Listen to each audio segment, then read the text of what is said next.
pagi luar biasa.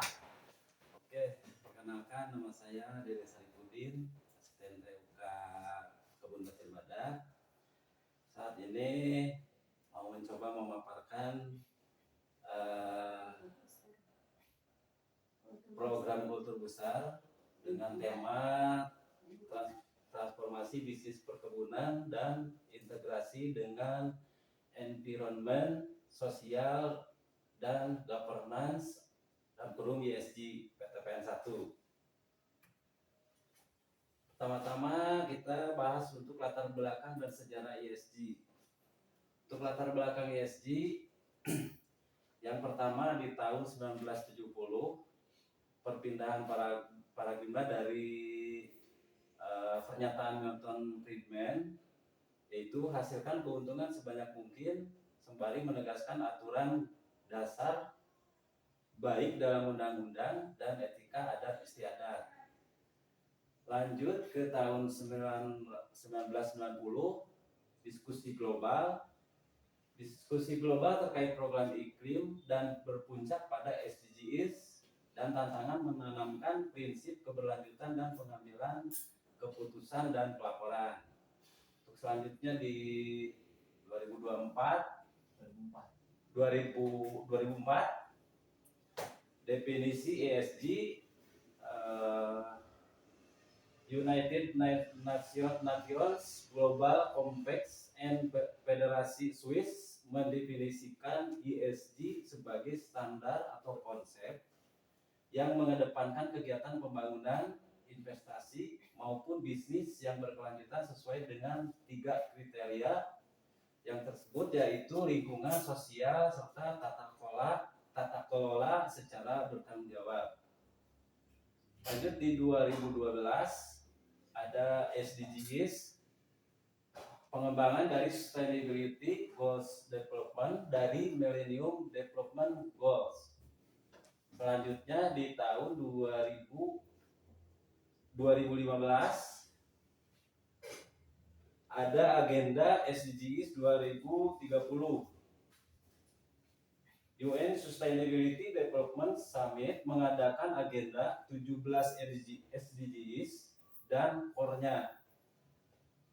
Perjanjian Paris, perjanjian internasional terkait perubahan iklim diadopsi 196 anggota UNCC dan kurung COP21 di Paris.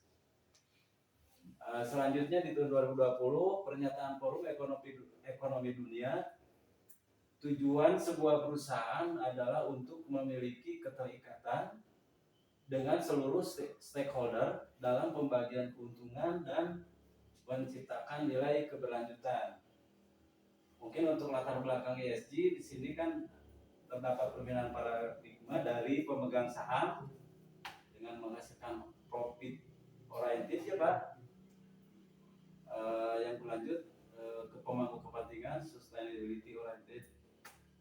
Selanjutnya untuk sejarah ESG sendiri dari tahun 1950 sampai dengan tahun 80-an para ahli ekonomi berdiskusi tentang etika bisnis dan tanggung jawab sosial.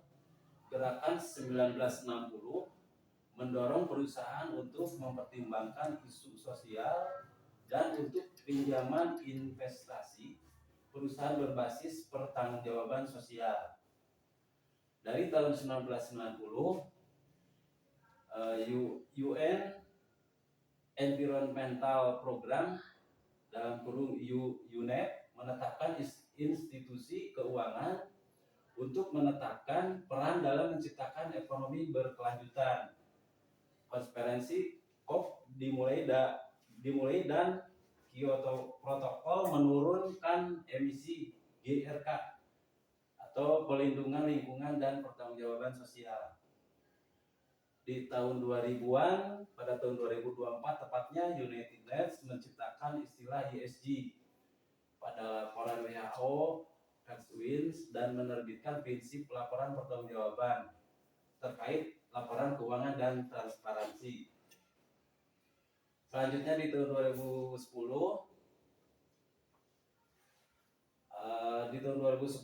pada 2011 Standard Board dalam kurung SASB didirikan the Task Force on Climate Related Financial Disclosure dalam kurung TCFD dan 2016 Global Reporting Initiative GRI standar yang menjadi framework-nya pelaporan ESG. Selanjutnya ESG menjadi bagian dari strategi bisnis pada umumnya, investasi dan pelaporan. Untuk komitmen dan regulasi terkait ESG di Indonesia, ESG adalah Environment Social Governance, keseimbangan antar objek, ekonomi dan lingkungan dalam mengambil keputusan dan mengadopsi teknologi dan metode. Sosial, kontribusi penggunaan sumber daya lokal dan penguatan karyawan, supplier, customer dan komunitas. Governance menerapkan prinsip tata kelola best practices dalam mengoperasikan bisnis etik yang terpercaya oleh stakeholder. Di sini ada 1, 2, 3, 4, 5, 6, 7, 8 TPB. Kalau misalnya di lingkungan, di sosial ada 11, di tata kelola ada 8 tujuan pembangunan. Nah, di sini ada komitmen dan regulation. Ini yang tadi kita sebutkan mungkin sudah terbahas ya. Oke. Untuk selanjutnya langkah integrasi PTPN 1, komitmen kepemimpinan. 1, dukungan top level. Dalam hal ini Dewan Direksi dan Manajemen Senior berkomitmen terhadap integrasi ESG. Ini termasuk menetapkan arah dari tingkat atas dan memasukkan ESG ke dalam misi dan visi perusahaan. Kepemimpinan ESG, adanya pemimpin divisi atau komite ESG yang berdedikasi untuk mengawasi proses integrasi dan memastikan akuntabilitas. Selanjutnya mengembangkan strategi ESG. Antara lain penilaian materialitas, lakukan penilaian materialitas untuk mengidentifikasi dan memprioritaskan isu-isu ESG yang paling relevan bagi perusahaan dan pemangku kepentingan. Menetapkan tujuan ESG, tetapkan tujuan dan sasaran ESG yang jelas, terukur dan berjangka waktu yang selaras dengan strategi keseluruhan perusahaan. Integrasi ke dalam strategi bisnis, masukkan tujuan ESG ke dalam strategi bisnis dan rencana operasional. Mungkin sekian penjelasan terkait ESG, mulai dari sejarah ESG. Untuk strategi ESG yang ada di PTPN 8, ini kita bisa sampaikan untuk holding, kita sebut inisiator. PTPN 1, mungkin subholdingnya ada 3 subholding, yaitu master, regional, cost. Untuk unit di kebun kita di istilah ESG-nya militan. Terus untuk updating hero. Mungkin terima kasih untuk pemaparan hari ini. Terima kasih atas perhatiannya. Kami tutup. Assalamualaikum warahmatullahi wabarakatuh. Waalaikumsalam.